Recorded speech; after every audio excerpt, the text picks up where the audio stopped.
अर्ज करता हूं कि वफा भी झूम उठे यूं वफा करे कोई, वफा भी झूम उठे यूं वफा करे कोई, फिर आज हक के लिए जान फिदा करे कोई। चौथा मिसरा और उसके तेवर देखना, खुदा की कसम दिल आपका खुद कहेगा कि बोल दे अब तो। वफा भी झूम उठे, वफा भी झूम उठे यूं वफा करे कोई, फिर आज हक के लिए जान फिदा करे कोई। नमाज 1400 सालों से इंतजार में है, हुसैन की तरह मुझको अदा करे कोई। सुभान अल्लाह, सुभान अल्लाह, वाह सुभान अल्लाह। सजदे करने वाले बहुत हैं, मगर हुसैन का एक सजदा हमारे जिंदगी भर के सजदों पे भारी है। ताजदारे मदीना वाली कायनात मुस्तफा करीम के गुलामों ज़हन करीब करो, एक सजदा मेरे हुसैन का,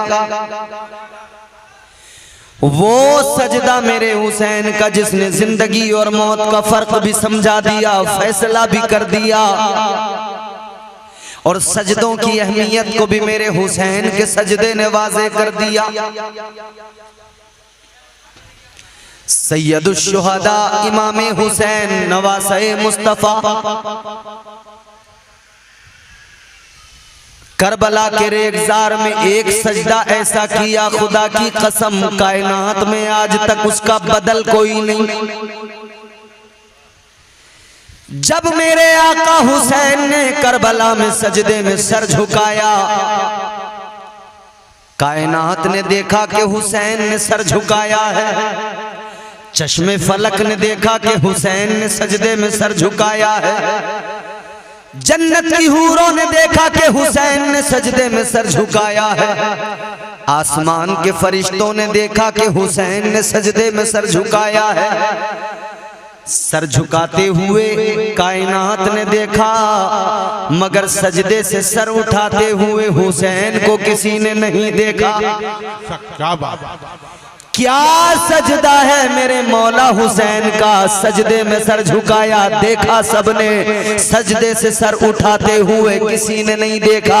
ये वो अजीम सजदा है, ये वो सजदा है जिसके लिए कहा गया सजदे तो सबने किए, तेरा अलग अंदाज है, तूने वो सजदा किया जिस पर खुदा को नाज है। क्या बात है, सुभान अल्लाह, सुभान अल्लाह। लेकिन उस शहादत गहे उल्फत तक पहुंचने से पहले के जो मरहले हैं और जो कज़ा व क़द्र के फैसले हैं, जो मंशाए परवरदिगार है, तकदीर का फैसला हो चुका था कि हुसैन को करबला जाना है, फैसला हो चुका था कि हुसैन को दीन बचाना है, हुसैन को सजदे में सर कटाना है, अपने नाना का वादा निभाना है। और हुसैन ने, इमाम हुसैन ने करबला में खुदा की कसम वो वादा निभा दिया जो बचपन में नाना से किया। किसी कहने वाले ने कहा सर को कटाना दीन बचाना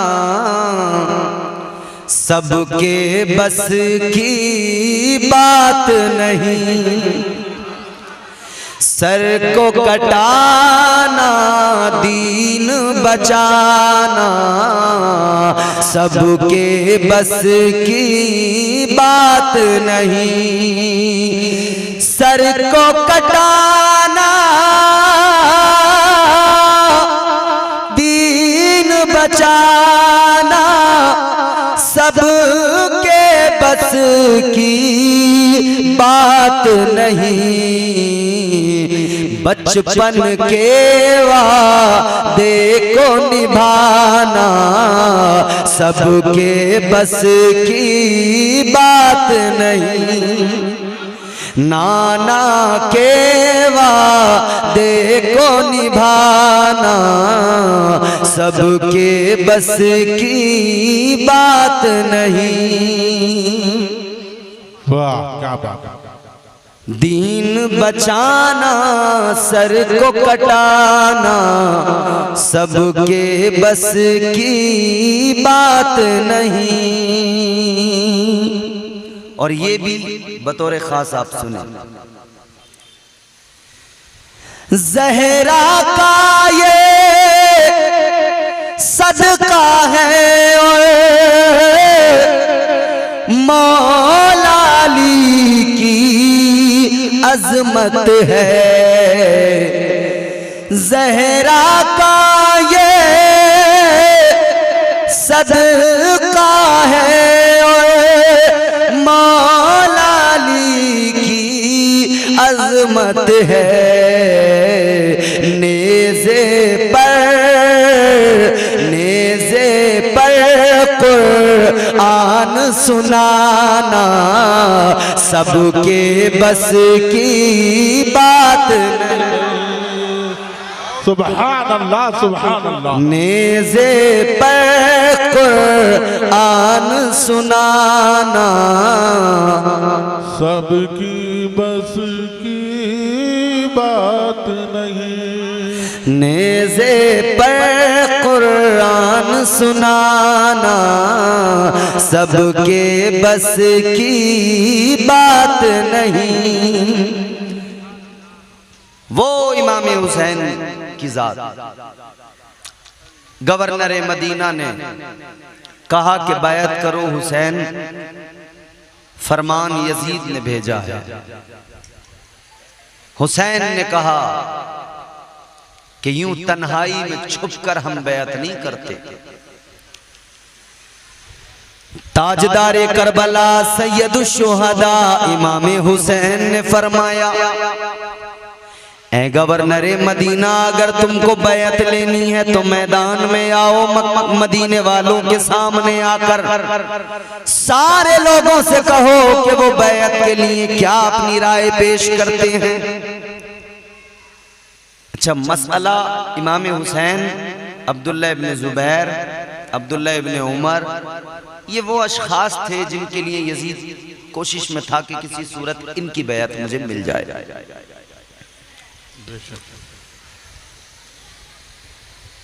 ताजदारे करबला सैयदुश शुहदा वापस चले आए गवर्नर हाउस से। मरवान ने कहा था, ऐ वलीद जाने न दो, अगर आज चले गए तो गजब हो जाएगा, ये मौका दोबारा हाथ नहीं आएगा। अगर आज ये बैत करते हैं तो ठीक है, बैत ना करें तो कत्ल कर दो। इमाम हुसैन को जलाल आया, इमाम हुसैन ने तलवार निकाली, फरमाया, ओ बेगैरत, अगर तुझ में हिम्मत है तो आ, मेरे कत्ल की बात करने वाले तू आजा, मेरा मुकाबला कर ले। सहम गया, डर गया हुसैन, निकले गवर्नर हाउस से, आ गए। सुबह हुई, हजरत अब्दुल्ला इब्न जुबैर से मुलाकात हुई। का ऐसा मामला है? का बिल्कुल गुमान हमारा दुरुस्त था कि यजीद बैत का मुतालबा करेगा। ताजदारे मदीना वाली कायनात मुस्तफा करीम के गुलामों, खबरें आती रहीं, हुसैन टालते रहे। खबरें आती रही, हुसैन टालते रहे। खबरें आती रही कि हुसैन बैत कर लो। बुलावे आते रहे कि बुलाया है गवर्नर मदीना ने, वलीद बिन उक़बा ने बुलाया है, लेकिन मेरे मौला हुसैन ने जाने से इनकार किया, यूं ही डालते रहे। फिर मौला हुसैन समझ गए अब चारे कार कोई नहीं है, अब अगर मैंने बैत नहीं की तो बात हद से बढ़ेगी। फिर तलवारें निकलेंगी, खून खराबा होगा। हुसैन को कतई गवारा नहीं था कि नाना मुस्तफ़ा के शहर में खून बहाया जाए, नाना मुस्तफ़ा के शहर में तलवारें बाहर निकले। हुसैन को गवारा नहीं था कि नाना के प्यारे शहर में खूरेजी हो। इमाम हुसैन ने फैसला कर लिया मदीना छोड़ के जाना है। हजरत अब्दुल्ला इब्न जुबैर पहले ही चले गए थे, आप बहाना करके निकल गए छुप कर। इधर हुसैन ने भी फैसला कर लिया। इमाम हुसैन ने भी घर आकर बहन से मशवरा किया, अपनी प्यारी बहन ज़ैनब से कहा, ज़ैनब मामला ये है, अब बताओ क्या किया जाए। हजरत ज़ैनब ने भी मशवरा दिया, ऐ मेरे भाई अब मदीना रुकना मुनासिब नहीं, अब नाना के प्यारे शहर को छोड़ना पड़ेगा। दोनों भाई बहन का मशवरा हुआ। हुसैन ने सबसे कहा तैयार हो जाओ, सामाने सफर तैयार करो। सबको तैयार कर रहे हैं मौला हुसैन, और खुद चले गए नाना मुस्तफ़ा की बारगाह में इजाजत लेने के लिए। बारगाह मुस्तफ़ा में हुसैन, खुदा की कसम वो कैसा मंजर होगा। पैदा वहीं हुए, परवरिश वहीं हुई हुसैन की, और फिर आखिर वो वक्त आया कि इमाम हुसैन को वही शहर, नाना का प्यारा शहर छोड़ना पड़ रहा है। गौर करो मेरे अजीजों, सैयदुश शुहदा ताजदारे करबला इमाम हुसैन नाना की बारगाह में आए। नाना की बारगाह में आकर सलाम पेश किया। सलाम पेश किया तो आंखों में आंसू आए। अर्ज करने लगे, नाना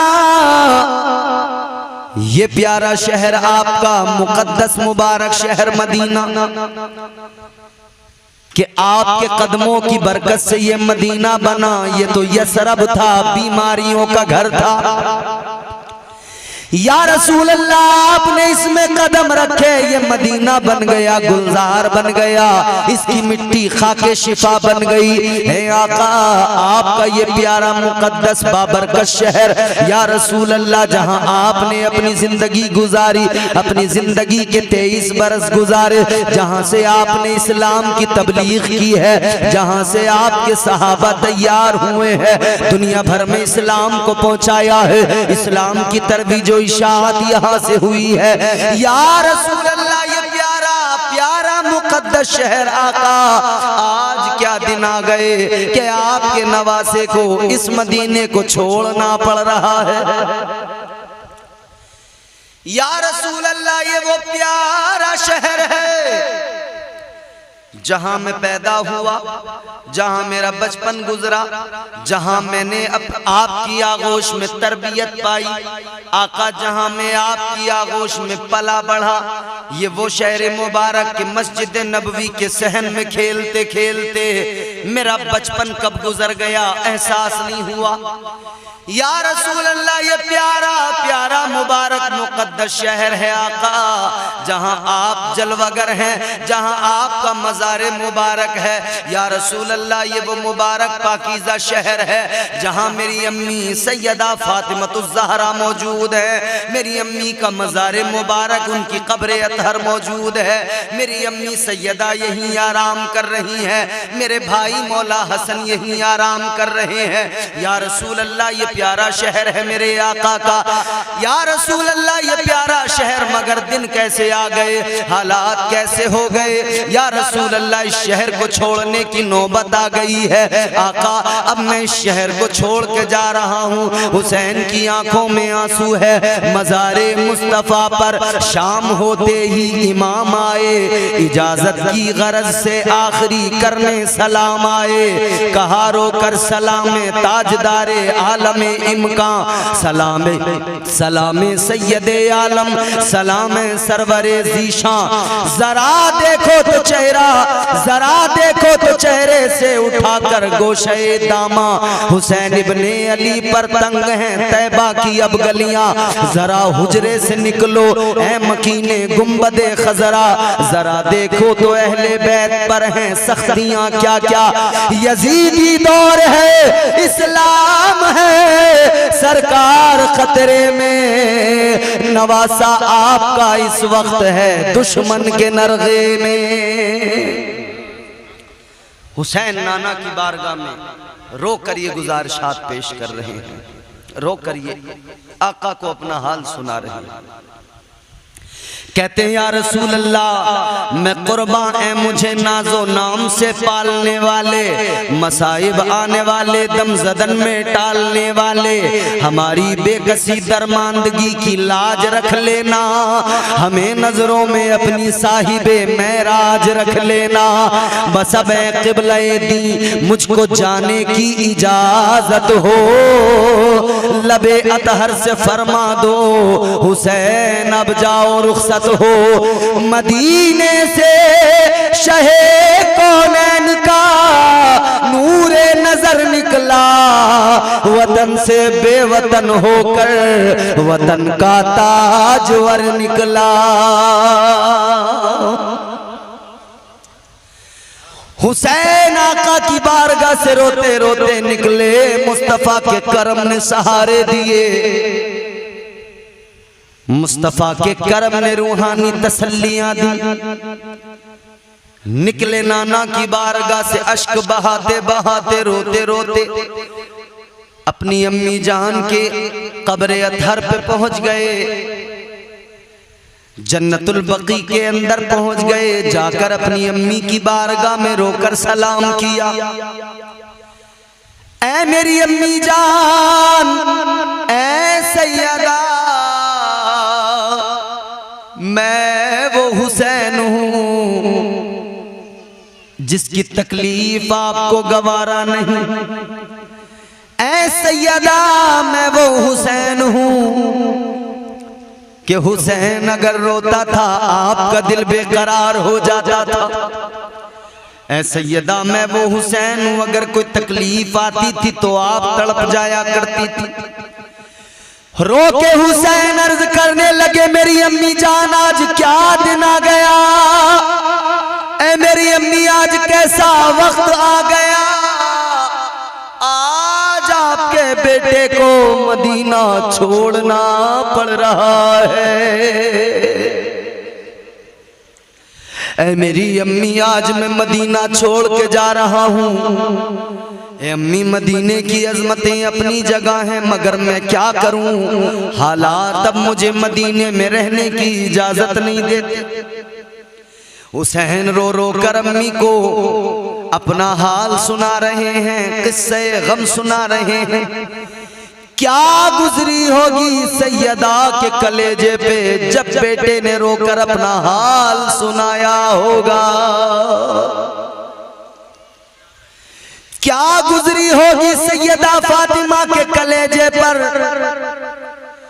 जब मेरे हुसैन की आंखों में आंसू आए होंगे। हुसैन रुखसत हुए, अपनी अम्मी की कब्र पर सलाम करके रुखसत हुए, अम्मी इजाजत दो हुसैन जा रहा है, ऐ सैयदा हुसैन जा रहा है और अब पता नहीं कभी दोबारा आपकी बारगाह में यहां हाजिरी का मौका मिले। हुसैन चले, इमाम हुसैन जब निकले अपने घर वालों को साथ लिया, साजो सामान सफर का लिया, निकल पड़े। आपके भाई मोहम्मद इब्न हनफिया, मोहम्मद बिन हनफिया आए, उन्होंने मशवरा दिया, कहने लगे हुसैन जा रहे हो, कहां जा रहा हो, कहां जाओगे? इमाम हुसैन ने कहा फिलहाल तो मैं चाहता हूं कि मैं मक्का शरीफ चला जाऊं, फिर उसके बाद में जहां मेरी किस्मत मुझे ले जाएगी मैं वहीं पे पहुंच जाऊंगा। लेकिन मेरे आका हुसैन के भाई मोहम्मद बिन हनफिया ने मशवरा दिया था, हुसैन सुनो, आप मक्के जा रहे हो, मक्का चले जाओ, मक्के में जाकर कयाम करना, वहीं रहना, मक्के में रहना आराम से। और अगर आप देखो कि मक्के में कोई दुश्वारियां आने लगे तो आप याद रखना शहरों की तरफ न जाना, आप पहाड़ों और रेगिस्तानों की तरफ निकल जाना, छोटी आबादियों में देहात में कयाम करना और एक जगह पर मुस्तकिल कयाम न करना, एक जगह से दूसरी जगह मुंतकिल होते रहना, ताकि आपको हालात भी पता लगते रहे, हर जगह का माहौल भी आपके सामने हो, फिर एक मुस्तकिल फैसला कर लेना। अगर आप देखो कि लोगों का नजरिया, आप अगर पाओ कि लोग यजीद से बेजार हैं और आपकी बैत के लिए बेकरार हैं, तो आप फिर बैत करना, बैत लोगों को करना अपने हाथ पर, और लोग आपसे फिर जुड़ते चले जाएंगे। ये मोहम्मद बिन हनफिया ने मेरे मौला हुसैन को मशवरा दिया जाते जाते। अलगरज इमाम हुसैन निकल गए मदीना मुनव्वरा की शाहराहों से गुजरते हुए। मदीना मुनव्वरा से जब मेरे आका हुसैन निकले, रास्ते में पहुंचे तो रास्ते में हजरत अब्दुल्ला बिन मुती से मुलाकात हुई। उनसे जब बातचीत हुई, उन्होंने भी यही कहा, ए हुसैन मक्का चले जाओ, मक्के में रहना, मक्के को छोड़ कर न जाना। और कहते हैं हुसैन हरगिज हरगिज कूफे का इरादा न कर लेना। ए हुसैन किसी भी हाल में कूफे की तरफ जाने का इरादा नहीं करना। सुनियो अब ये दास्तान जरा गौर से सुनो, खुदा की कसम कलेजा मुंह को आता है। मशवरा तो सबने दिया था कि कूफा की तरफ न जाना, और ये जो असहाबे पैगंबर के मशवरे थे कूफा की तरफ न जाना, ये खैर खाही के सबब थे, इसलिए थे कि वो कूफा वालों की बेवफाई से वाकिफ थे, जानते थे कि कूफा के लोग बेवफा हैं, जानते थे कि कूफा के लोग बेवफा हैं। अब्दुल्ला बिन मुती ने कहा, ए हुसैन कूफा वाले बड़े जालिम हैं, बड़े बेवफा हैं, बड़े धोखेबाज हैं। हुसैन कूफा वालों ने आपके वालिद के साथ में वफा नहीं की, हुसैन कूफा वालों ने आपके भाई के साथ वफा न की, तो आपके साथ क्या वफा करेंगे। अर्ज करने लगे, हुसैन कूफा न जाना, मक्के में रहना लेकिन कूफा न जाना। अलगरज इमाम पाक निकल गए, मदीना मुनव्वरा से बाहर निकल गए। मौला हुसैन मक्का की तरफ रवा दवा है। जानिबे मक्का मेरे मौला हुसैन चल पड़े। मक्का शरीफ पहुंचे तो मक्के वालों को खबर मिली। मक्के वालों ने हुसैन का इस्तकबाल किया, जोरदार इस्तकबाल किया। हुसैन पहुंचे तो मक्के वाले मिलने के लिए बार बार आते जाते रहे, हुसैन से मुलाकातें करते रहे।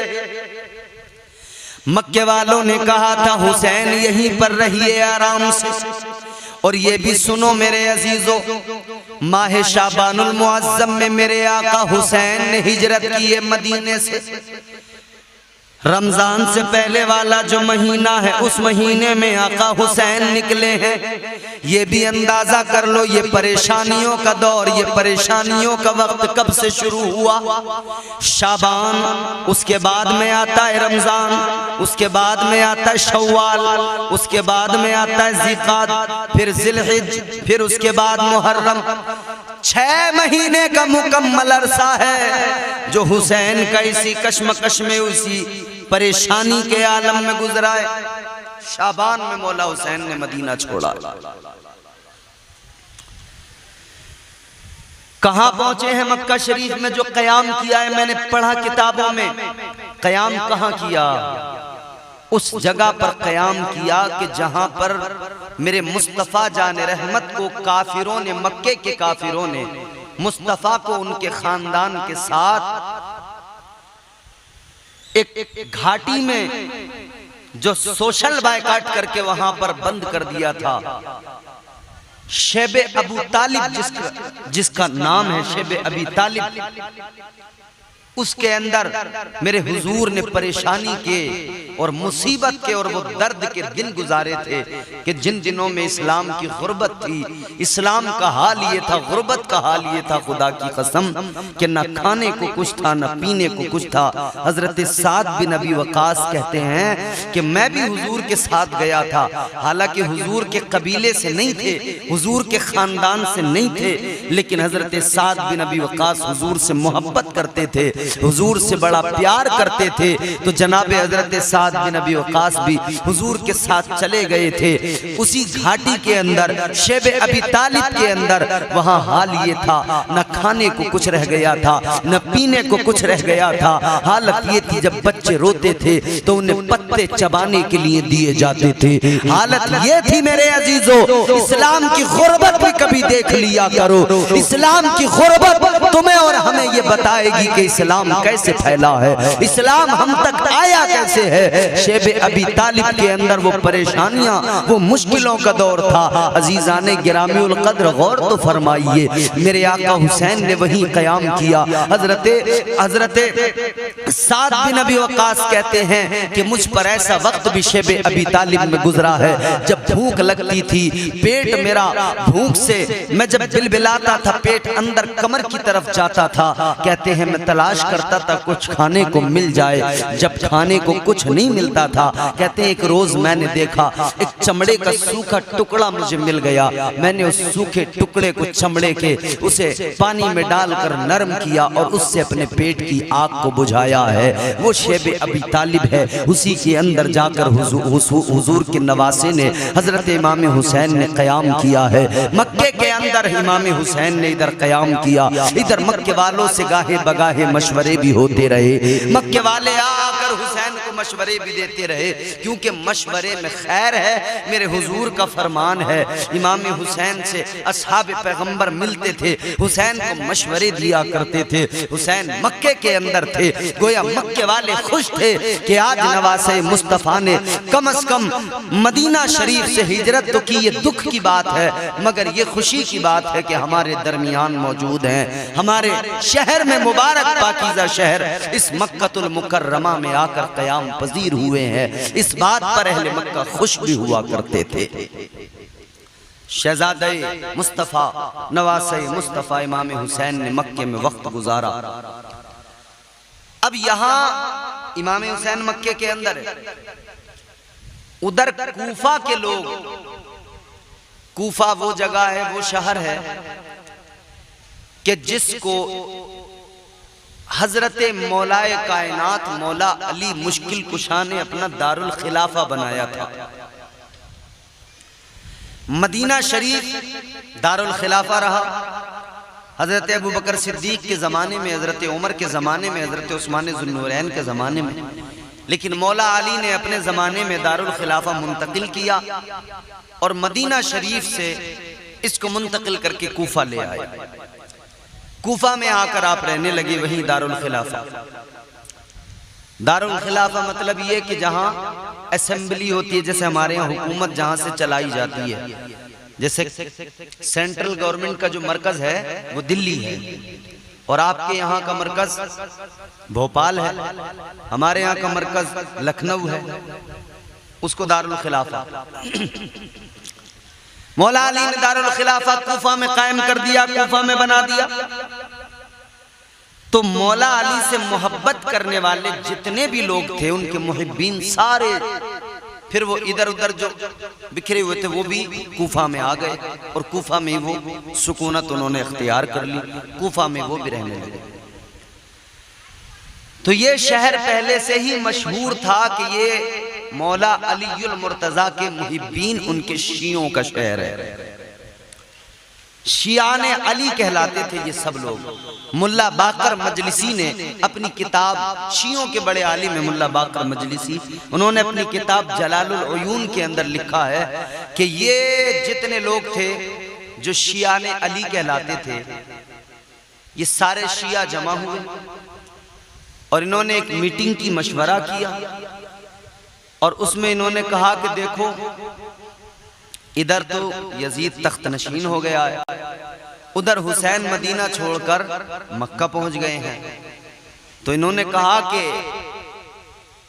आप सब लोग जो इस मीटिंग में मौजूद हो, अगर आप सब के सब चाहो तो हुसैन को खत लिखा जाए, लेकिन याद रहे अगर तुम उनके साथ जानो माल के साथ उनकी मोहब्बत में जानो माल कुर्बान करने का अगर अज़्म रखते हो और हौसला रखते हो, तभी तुम ये खत लिखना।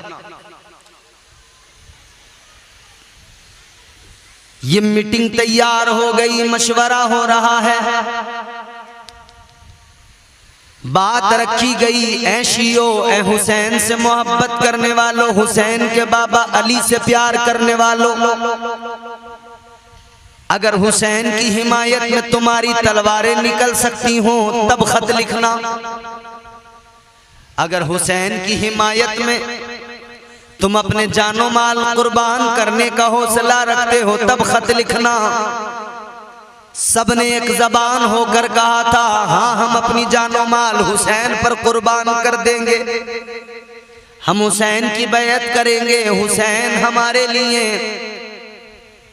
हम यजीद की बैत कबूल नहीं करेंगे, इमाम बरहक हमारे लिए इमाम हुसैन है। यजीदियों ने खत लिखने शुरू किए, इन कूफियों ने खत लिखने शुरू किए, इमाम पाक की बारगाह में खत जाने लगे, ये खत भेजने लगे। और अजीजों ये भी याद रखो, एक दो खत नहीं, और जमाना वो है कि उस जमाने के अंदर न टेलीफोन था, न ये डाकखाने की सर्विस थी जो आजकल ये फास्ट है, क्योंकि गाड़ियां नहीं थी, सवारियां, ट्रेन, प्लेन, ये सब कुछ था नहीं, घोड़ों पर, ऊंट पर।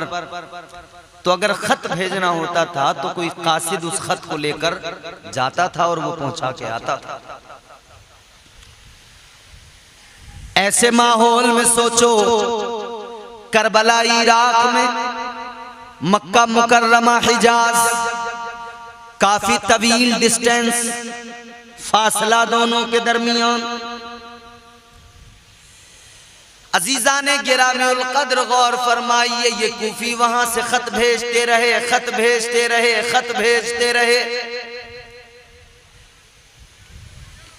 150 खत इन कूफियों ने इमाम पाक की बारगाह में पहुंचाए। सोचो कितना वक्त लगा होगा और क्या इनकी कैफियत रही होगी इतने खत भेजने पर। रिवायात तो यहां तक भी हैं कि 12,000 तकरीबन खत भेजे, लेकिन उलमा इस रिवायत पर इत्तेफाक करते हैं कि 150 तकरीबन 150 खत इमाम पाक की बारगाह में भेजे गए। खत भेजे गए कि मौला हुसैन, यजीद फासिक व फाजिर है, हम जानते हैं, हम यजीद की बैत नहीं करना चाहते, हमने यजीद की बैत से इनकार कर दिया है। ए मौला हुसैन, हम आपकी बैत करना चाहते हैं, आप तशरीफ ले आइए, हम अपने जानो माल आप पर फिदा कर देंगे, हम अपने जानो माल आप पर कुर्बान कर देंगे। ए मौला हुसैन, आप चले आइए, आप कूफा आ जाइए, हमें इमाम बरहक की तलाश है, हम आपकी बैत करेंगे। ए हुसैन, आप आ जाइए, यहाँ पर आपके मुहिब्बीन, यहाँ पर आपके दीवाने मौजूद हैं, आपके शिया मौजूद हैं, आपकी बैत करेंगे, हमारी तलवारें आपकी हिमायत में होगी, हमारी तलवारें आपकी नुसरत के लिए होगी। ए हुसैन, आप आइए, यहाँ से एक लश्कर की शक्ल बनेगी और फिर यजीद का तख्त जो है, वो तख्त, यजीद के तख्त को हटा दिया जाएगा, मिटा दिया जाएगा, आपको खलीफा मुकर्रर किया जाएगा।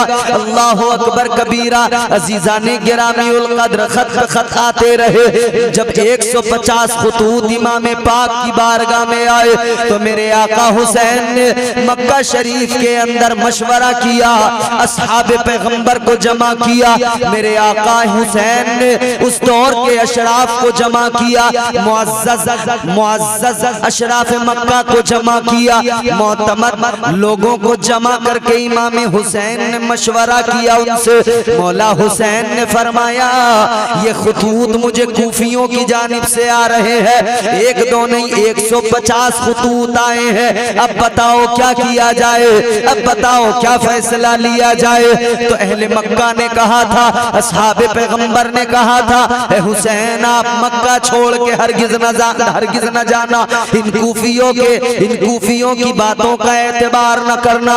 ए हुसैन ये कूफी फरेब देने वाले लोग हैं, इन्होंने आपके बाबा को फरेब दिया, धोखा उनके साथ किया। ए मौला हुसैन आपके भाई हसन मुज्तबा के साथ फरेब किया, उनको इन्होंने धोखा दिया। ए इमाम पाक आप इनकी चालों में नहीं आना, आप इनकी बातों में नहीं आना, आप हरगिज कूफा न जाना, आप हरगिज मक्का न छोड़ना। अल्लाहु अकबर कबीरा, सबने इनकार किया था, मगर अजीजा ने गिरामी उल कद्र इमाम पाक मसले की जो नाजुक सूरत हाल थी उसको भी समझ रहे थे।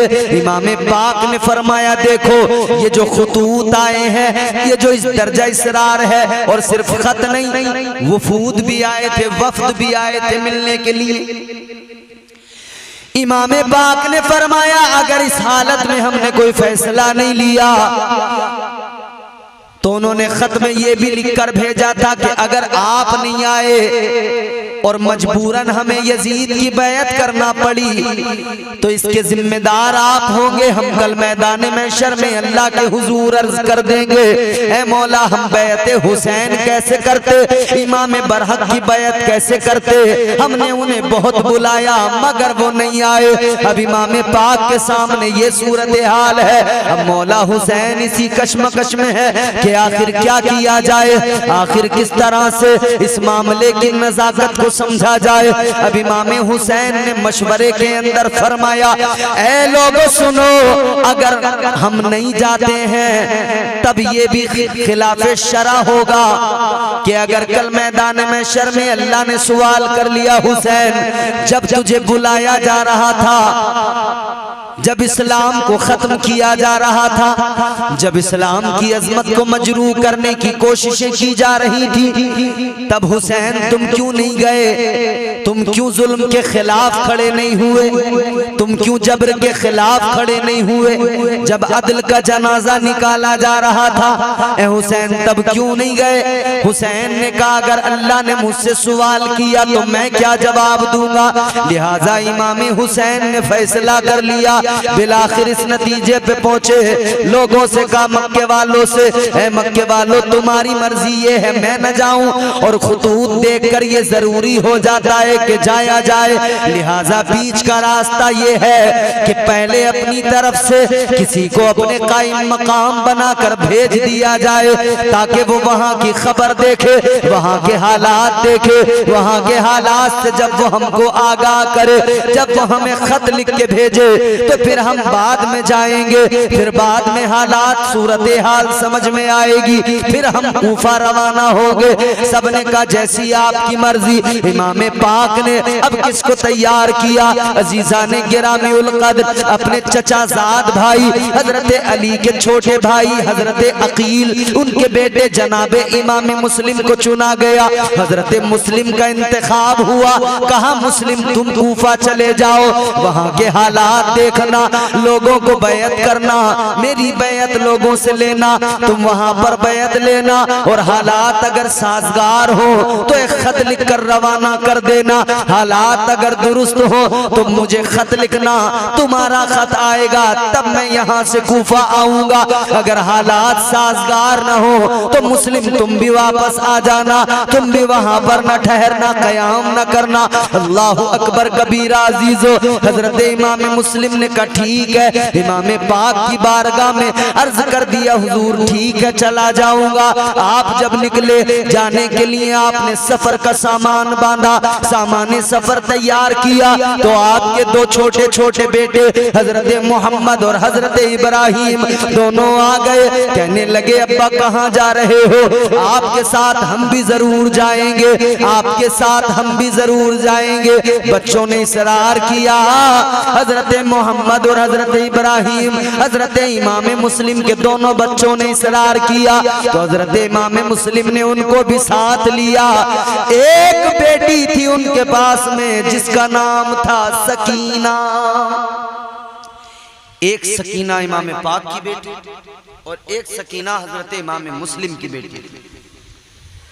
इमाम मुस्लिम ने अपनी बेटी को लिया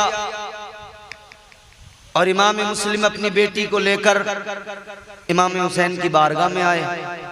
आकर अर्ज किया, मौला हुसैन ये मेरी बेटी है, एक आपकी सकीना है, एक मेरी सकीना है। हुजूर जैसे आप अपनी सकीना से प्यार करते हैं वैसे मेरी सकीना से भी मोहब्बत करना। जैसे आपको अपनी सकीना अजीज है वैसे आप मेरी सकीना से भी मोहब्बत करना।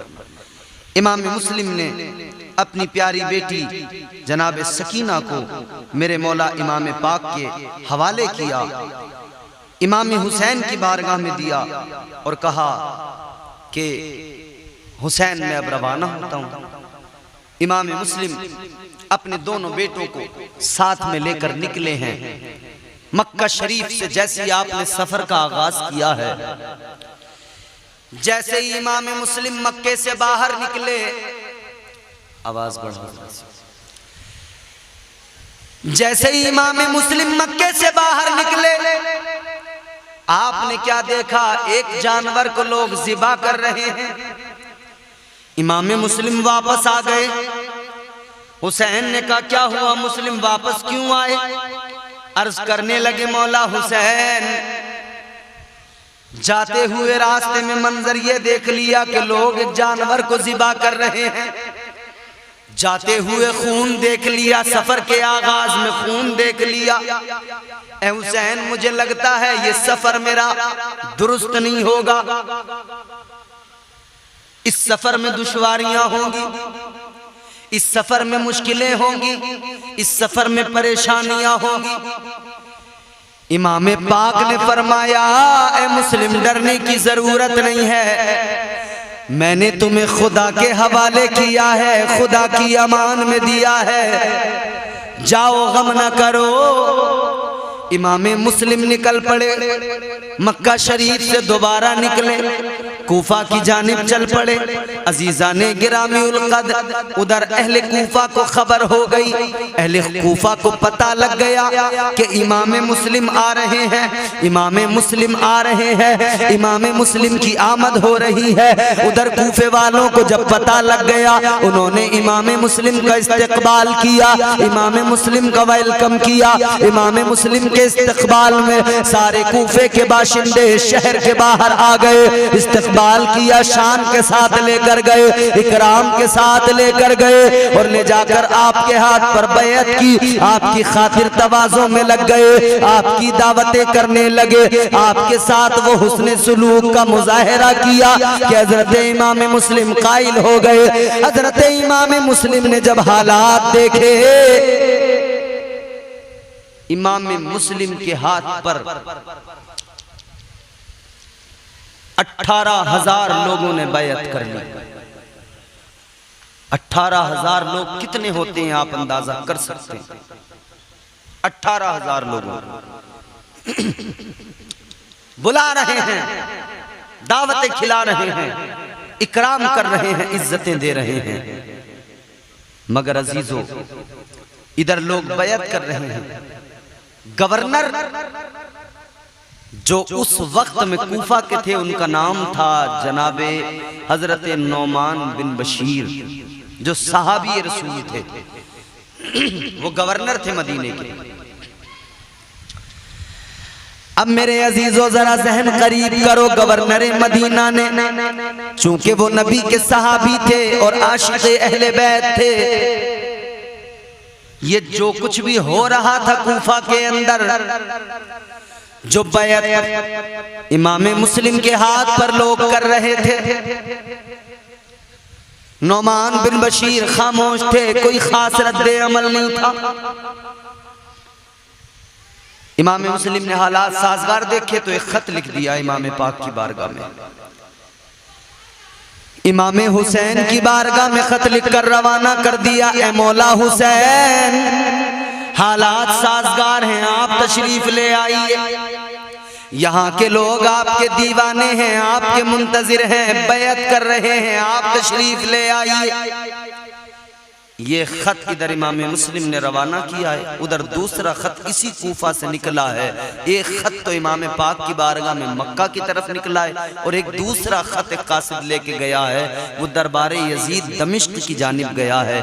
वो शाम दमिश्क के अंदर यजीद के दरबार में उस खत को पहुंचाया गया है। उस खत में उन मक्के के कूफा के अंदर दो लोग ऐसे थे जो यजीद के बड़े हामी थे। उन्होंने खत लिखकर रवाना कर दिया। खत में लिखा, यजीद तुम बड़े आराम से बैठे हो, तुम्हें फिक्र ही नहीं है इधर हो क्या रहा है कूफा में। खत के अंदर उन्होंने लिखा, अगर तुमने खबर न ली, यहाँ मुस्लिम बिन अकील आ गए हैं, इमाम हुसैन की बैत लोगों से ले रहे हैं। अगर तुमने तवज्जो न की, क्योंकि जो गवर्नर हैं कूफा के नोमान बिन बशीर, वो कोई कार्रवाई नहीं कर रहे हैं। अगर यजीद तुमने तवज्जो न की तो समझो कूफा हाथ से गया, यहाँ बगावत हो जाएगी, कूफा हाथ से चला जाएगा। कूफा अगर हाथ से गया तो जान लेना कि पूरा इराक हाथ से निकल जाएगा, और इराक अगर हाथ से गया तो ये पहल हो जाएगी। इसके बाद में और भी इलाके हाथ से जाते रहेंगे। यजीद अगर तुम अपनी हुकूमत का इस्तेहकाम चाहते हो, अगर अपनी हुकूमत की बका चाहते हो तो जल्द कोई कार्रवाई करो। यहाँ पर कोई ऐसा सख्त गवर्नर भेजो जो फौरन आकर यहाँ पर जो है इस मामले को देखे और इस पर कार्रवाई करे। अल्लाह अकबर कबीरा, अजीजा ने गिरामी उल कद्र, गौर करो। खत चला गया यजीद के दरबार में। यजीद ने खत को पढ़ा, अपने मुशीरों को बुलाया, मशवरा किया कि ये खत आया है, बताओ क्या किया जाए। मशवरा दिया गया, यजीद एक काम करो, गवर्नर कूफा को माजूल करो और ऐसे आदमी को गवर्नर बना के भेजो जो बहुत सख्त हो, किसी का लिहाज न करता हो, किसी की परवाह न करता हो। ऐसे इंसान को गवर्नर बना के भेजो, वो जाएगा, वो वहां के हालात पे काबू पा लेगा, वो वहां के हालात को दुरुस्त कर देगा। अल्लाह अकबर। इधर इन्होंने ये मीटिंग की। मीटिंग के अंदर बात यजीद ने कही, ये बताओ कौन है ऐसा इंसान। तो सबने वहां मशवरा दिया, एक आदमी है, बड़ा जालिम है, बड़ा सख्त है, परवाह किसी की नहीं करता। कहा कौन है? कहा वो उबैदुल्ला इब्ने जियाद है, जो बसरा का गवर्नर है, उसको तुम गवर्नर बना दो कूफे का।